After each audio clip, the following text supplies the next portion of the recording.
Ihnen allen, die da stehen, geht mein ganz besonderer Dank.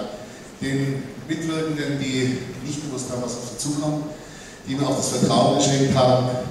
Für den Schnitt, die haben alle heute zum ersten Mal den Film gesehen.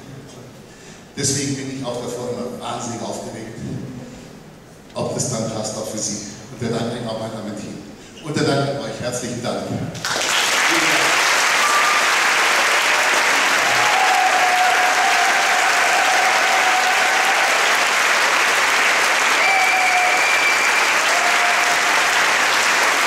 So, ich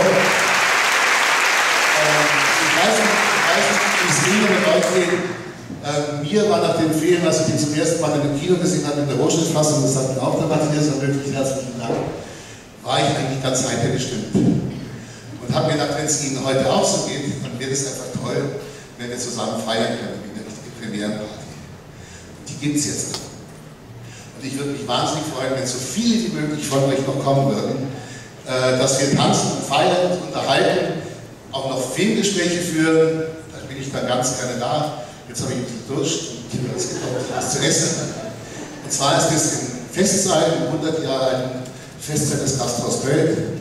Da legt mein Freund DJ Huben auf mit Weltmusik, wo jeder tanzen kann.